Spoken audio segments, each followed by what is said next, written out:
तो बच्चों, welcome you all to this crystal platform जो आपकी बहुत ही हेल्प कर रहा है आपको इकोनॉमिक्स पढ़ाने के लिए।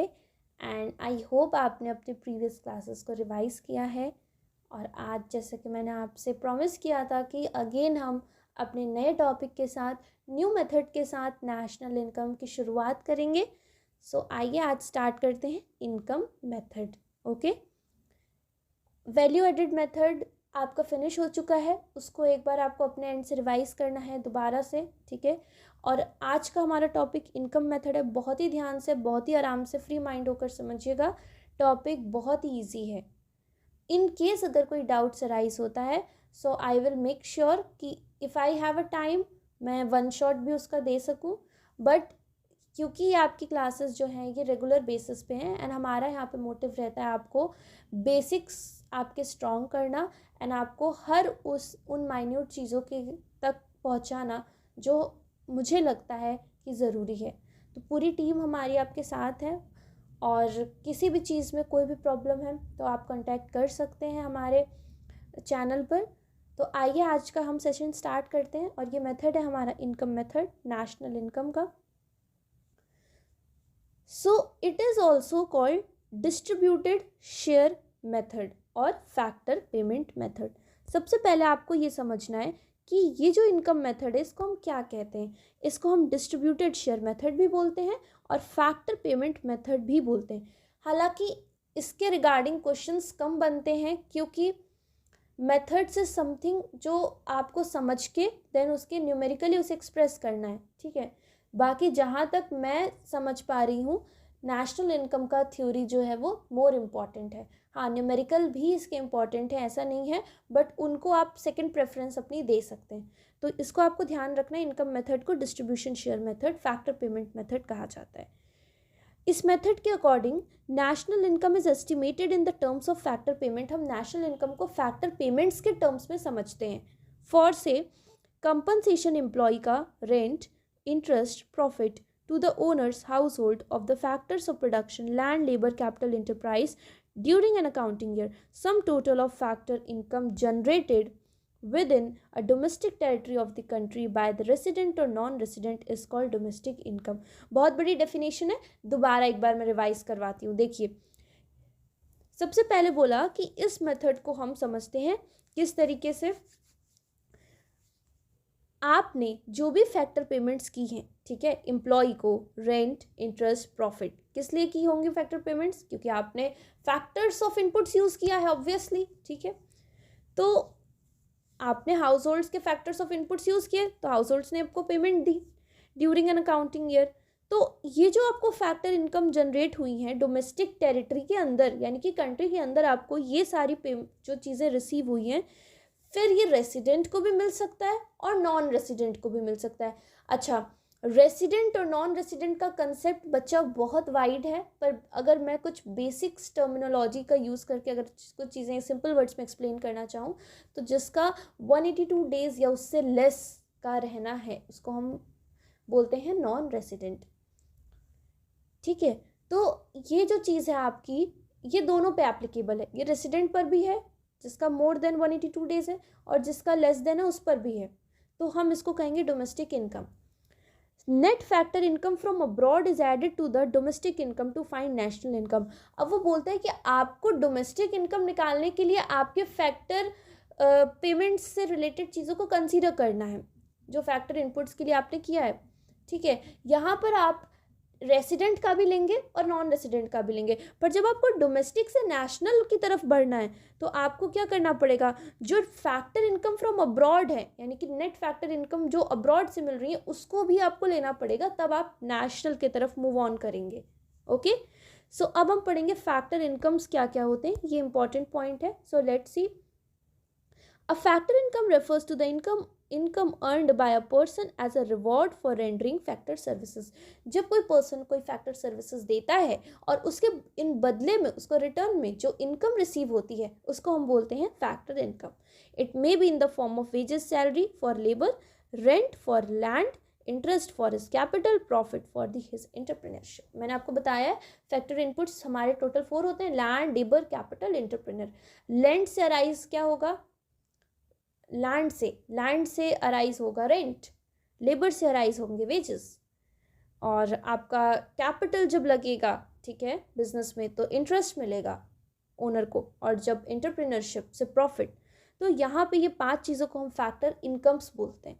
And it is noted that factor income are only earned income. ये वही इनकम है जो कमाई हुई है, ये अनअर्नड इनकम नहीं है, इस चीज़ का ध्यान रखना है।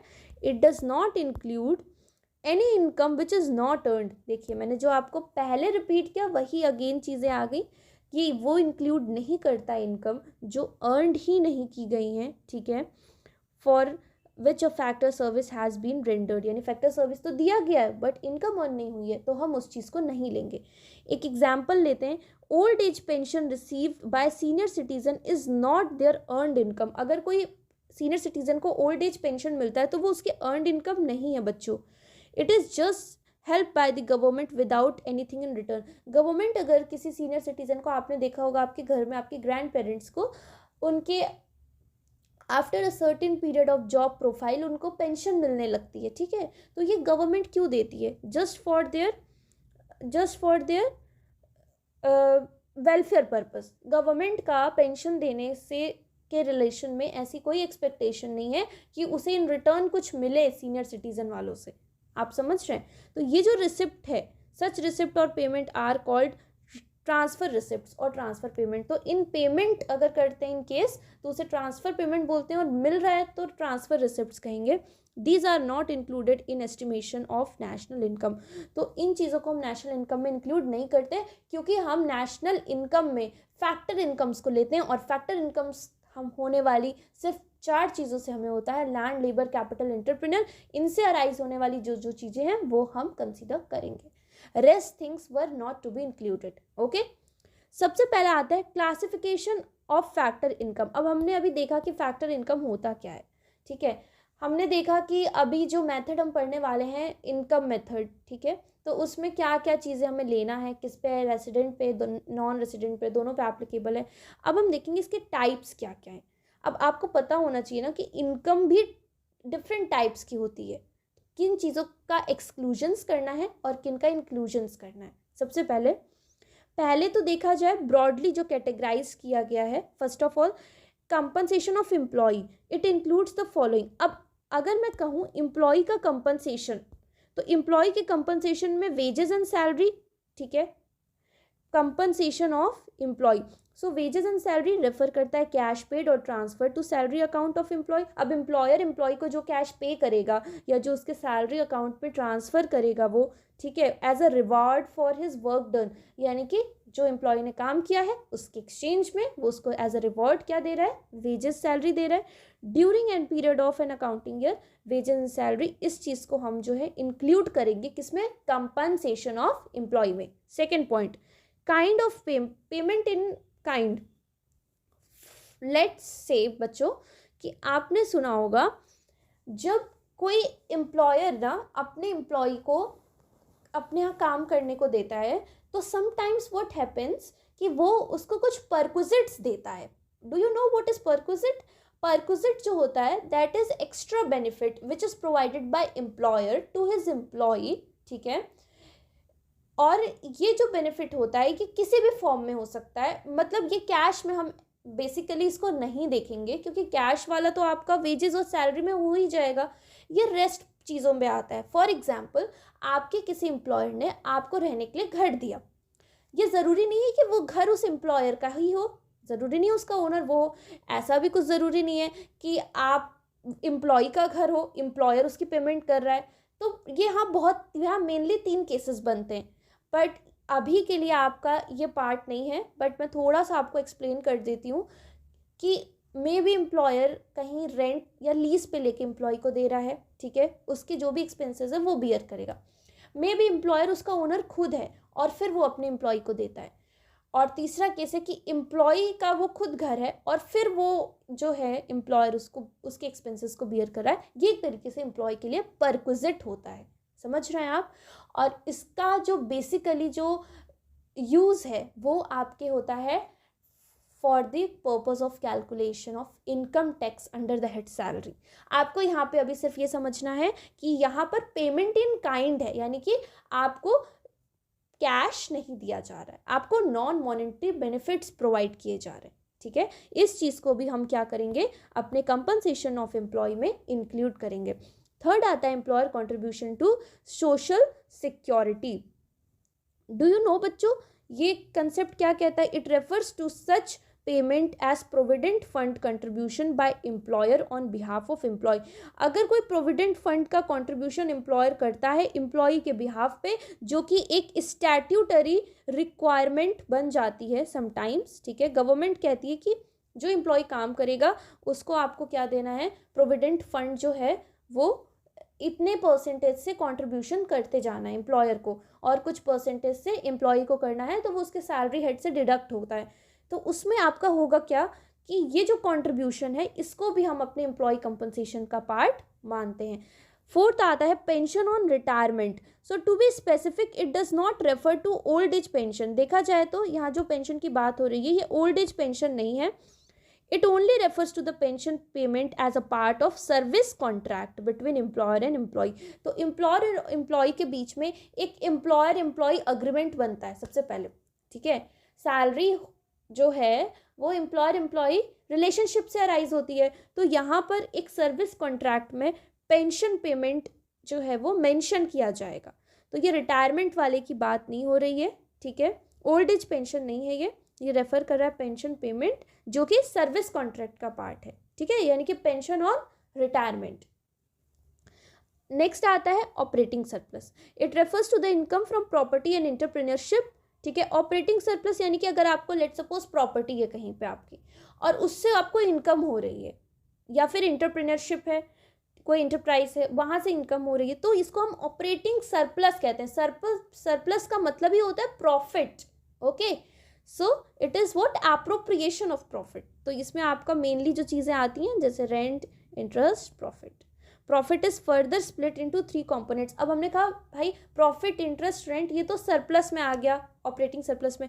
अब इसके भी फर्दर डिविजन्स हो जाएंगे। Profit in case of dividend, so dividend is what, that part of profit which is distributed among the share holders. ये आपने अकाउंट्स में बहुत ही अच्छे से रिवाइज किया है, मैं ये मानकर चल रही हूँ। ठीक है, तो जो शेयर होल्डर्स के बीच में बांटते हैं वो डिविडेंड है। Dividend is what, appropriation of profit.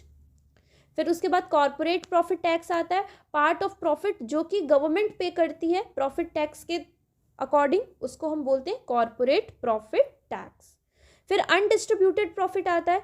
अब ये अनडिस्ट्रीब्यूटेड प्रॉफिट का मतलब है बच्चों सिंपल वर्ड्स में रिटेन्ड अर्निंग्स, यानी कि वो प्रॉफिट जो कंपनी ने for the purpose of distribution of dividend नहीं दिया है, उसको उसने क्या किया है, एक्सेसली रिटेन कर लिया है। ठीक है, फ्यूचर यूज के लिए, पर्टिकुलरली कुछ कंटिजेंसी एक्सपेंसेस को मीट करने के लिए। तो इसको हम बोलते हैं कॉर्पोरेट सेविंग और अनडिस्ट्रीब्यूटेड प्रॉफिट्स। तो यहाँ पर ये भी बहुत इंपॉर्टेंट रोल प्ले करता है। ओके, फिर आता है मिक्स्ड इनकम। अब मिक्स्ड इनकम का मतलब है इनकम अगर सेल्फ एम्प्लॉयड पर्सन से है, जैसे कि अब मैंने बताया था own land, labour, capital and entrepreneurship in house hold enterprise. अब मान लीजिए कि मैंने अपने जो हाउस होल्ड है उसमें खुद ही का सेल्फ एम्प्लॉयड ही चीज़ें लगाई हैं, मैंने बोरो नहीं किया है कहीं से, तो उससे होने वाली इनकम मिक्स्ड इनकम में आएगी। जो कहीं नहीं आई वो इसमें आ गई। So these incomes are mixture of wages, rent, interest, profit, ये सारी चीज़ें होंगी। And that is why it is called mixed income. Separate estimation of wages, interest, salary, profit is not possible because the factors of production are not hired or purchased from market। क्योंकि factors of production हम market से hire और purchase नहीं कर सकते, इसलिए इसका separate estimation possible नहीं है। तो चलिए बच्चों अब हम देखते हैं आगे। As noted earlier, sum total of factor income generated within the domestic territory of the country is called net domestic product at factor cost। मैंने आपको बताया था कि जब कंट्री में, domestic territory of the country में जब क्या होता है आपका, तो सम टोटल हम करते हैं फैक्टर इनकम्स का, तो उसको बोलते हैं NDP एट FC, और सिंपली कह सकते हैं domestic income. Okay, so moving ahead, national income, net national product at factor cost को एस्टिमेट किया जाता है जब हम ऐड कर देंगे net factor income from abroad to NDP at FC।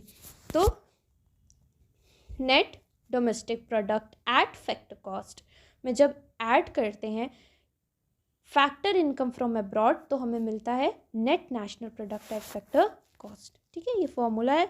Example पर आते हैं। सबसे पहले given the following data and using income method calculate. आपको कुछ डेटा दिया होगा और आपको मेथड इनकम मेथड का यूज़ करके कैलकुलेट करना है। Net domestic income, gross domestic income. तो आपको क्या क्या निकालना है? सबसे पहले तो नेट डोमेस्टिक इनकम निकालना है। ठीक है, नेट डोमेस्टिक इनकम। फिर निकालना है ग्रॉस डोमेस्टिक इनकम, तो GDP, ग्रॉस डोमेस्टिक प्रोडक्ट। फिर उसके बाद net national income, net national product at factor cost market price. ये सारी चीज़ें आपको करनी है कैलकुलेट। तो वन बाय वन हम इनको देखते हैं। सबसे पहले क्या क्या आइटम्स हैं और ये सारी चीज़ें हमें किस में गिवन है? करोड्स में। ठीक है ना, ध्यान रखना है आपको। तो सबसे first of all the items are given as under below.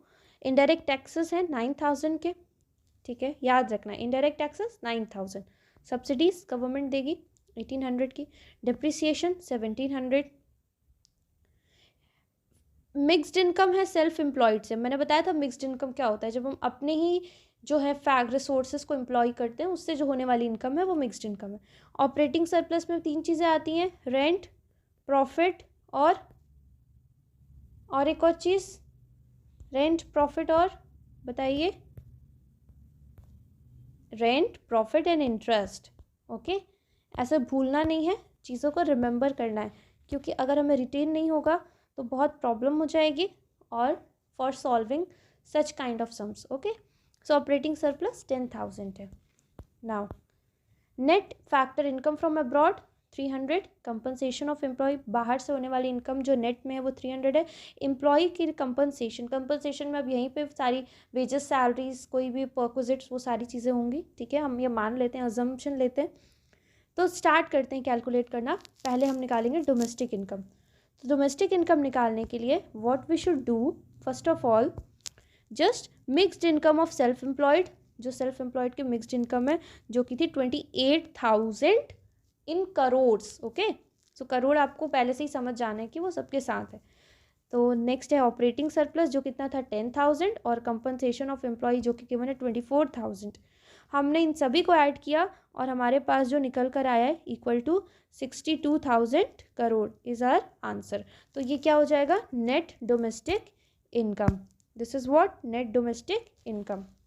Okay, so now next gross domestic income. अब ग्रॉस निकालने के लिए मैंने आपको बताया था जो नेट है उसमें डिप्रिसिएशन माइनस प्लस कर दीजिए और नेट पे जाने के लिए हम माइनस करते। तो ग्रॉस निकालेंगे तो net domestic income plus depreciation.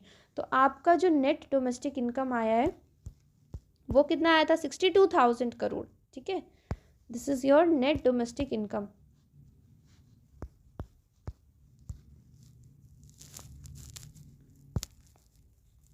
Net domestic income equals to 62,000 crore CRs।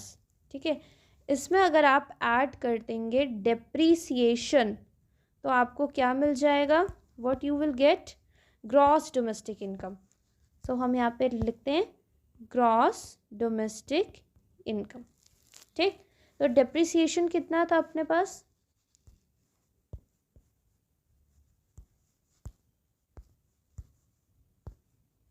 Depreciation कितनी वैल्यू थी बच्चों डेप्रीसिएशन की? देख लेते हैं। डेप्रीसिएशन था 1700। तो हम यहाँ पे क्या करेंगे? 1700 ऐड कर देंगे। सो what you will gate? You will gate 63,700। Okay, और क्योंकि मैंने आपको बताया ये फिगर करोड़ में चल रहा है तो 63,700 करोड़। सी आ गया ना हमारा आंसर। फिर उसके बाद gross domestic income equals to 63,700 crore. फिर नेट नेशनल इनकम कैसे निकलेगा? जो भी नेट डोमेस्टिक इनकम आया है आपका उसमें factor income from abroad add कर देंगे तो net domestic net national income मिल जाएगा।